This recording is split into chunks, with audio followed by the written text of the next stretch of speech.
Hello, അസ്സലാമലൈക്കും. Good morning. എന്തെല്ലാം വിശേഷം? സുഖാണോ? എല്ലാവരും സേഫ് അല്ലേ? വേറെ എന്തൊക്കെയാണ് വിശേഷം? മഴയൊക്കെ ഉണ്ടോ? ഞാനിന്നൊരു കുക്കിംഗ് ബ്ലോഗാട്ടോ എടുക്കുന്നത്.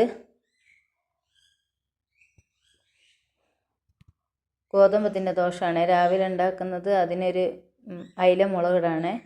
ചെറിയ ഉള്ളി, ഇഞ്ചിയും വെളുത്തുള്ളിയും, കറിവേപ്പില, തക്കാളി.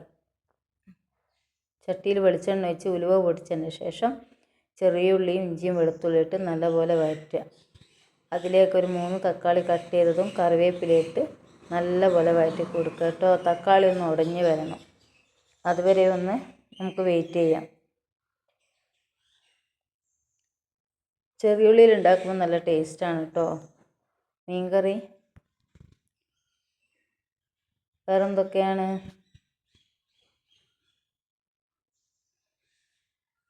തക്കാളി ഞാൻ ചെറിയ 3 തക്കാളി കേട്ടോ എടുത്തത്. വേറെന്തൊക്കെയാണ് പറയൂ.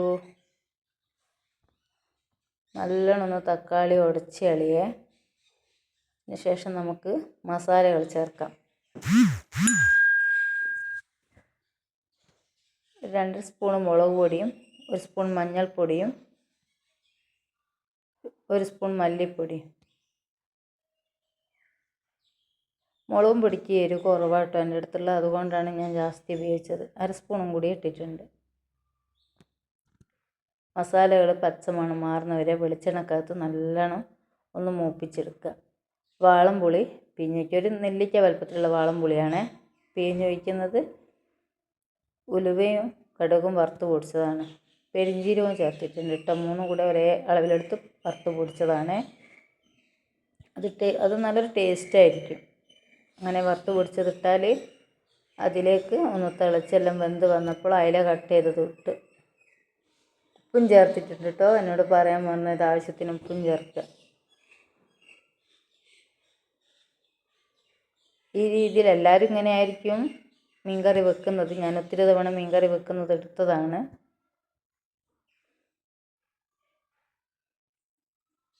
ഇനി എല്ലാം ഒന്ന് നല്ലോണം വേവട്ടെ കേട്ടോ. വേവുന്നത് വരെ നമുക്ക് വെയിറ്റ് ചെയ്യാം. ഞാൻ ആ ടൈം കൊണ്ട് വെള്ളരി എടുത്ത് വെച്ച് വെള്ളരിയും മാങ്ങ ഇട്ടിട്ടുള്ളൊരു കറിയാട്ടോ ഞാൻ ഉണ്ടാക്കുന്നത്. മാങ്ങ നമ്മൾ ഉള്ള സമയത്ത്, സീസൺ സമയത്ത് മാങ്ങ എടുത്ത് നല്ലപോലെ തുടച്ച് കഴുകി വൃത്തിയാക്കി ഉണക്കിയതിന് ശേഷം നല്ലോണം വെയിലത്ത് വെച്ച് ഉണക്കുകയല്ല കേട്ടോ, വെള്ളം മയം പോകണം. എന്നിട്ട് കല്ലുപ്പിട്ട് സൂക്ഷിച്ച് വെച്ചാൽ മതി. വെള്ളരിയിലേക്ക് മാങ്ങ ഇട്ടു. 4 പച്ചമുളക്, 1 കഷ്ണം ഇഞ്ചി, 4 അല്ലി വെളുത്തുള്ളി. ഇതെല്ലാം കൂടെ ഇട്ടതിന് ശേഷം വെള്ളം ഒഴിച്ച് കൊടുക്കുക. മഞ്ഞളും മുളകും ഇടുക. ഉപ്പ് ആവശ്യമില്ല കേട്ടോ. ഞാൻ കല്ലുപ്പിട്ട് സൂക്ഷിച്ച മാങ്ങയാണ് ഇട്ടത്. അങ്ങനെ വെച്ചാൽ നമുക്ക് എന്ത് അച്ചാറിടാനും കറി വെക്കാനും ഒക്കെ യൂസ് ചെയ്യാം കേട്ടോ. അതിലേക്ക് ഞാൻ ഉലുവയും കടുകും വറുത്ത് പൊടിച്ചത് ചേർത്തിട്ടുണ്ട്. അത് വേവാൻ വെച്ചു. ഇനി ഞാൻ മാങ്ങ ഉപ്പിലിടുക കേട്ടോ. മാങ്ങ നമുക്ക് സിർക്ക വെച്ചിട്ട് മോൾക്ക് കൊടുത്തുവിടാൻ വേണ്ടിയിട്ട് എടുക്കുക കേട്ടോ. ഒക്കെ ഇഷ്ടമാണ് ഇങ്ങനെ മാങ്ങ ഇട്ടാൽ. തിളപ്പിച്ചാറിയ വെള്ളമൊന്നും വയ്ക്കുന്നില്ല കേട്ടോ. ഞാൻ ഈ ഉപ്പ് വെള്ളമാണത്.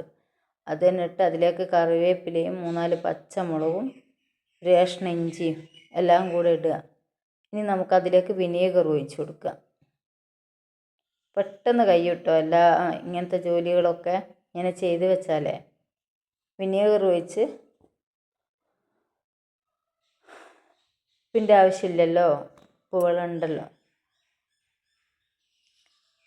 അങ്ങനെ അത് റെഡിയായിട്ടോ. വിനീഗറാണ് ഞാൻ ഒഴിച്ചത്.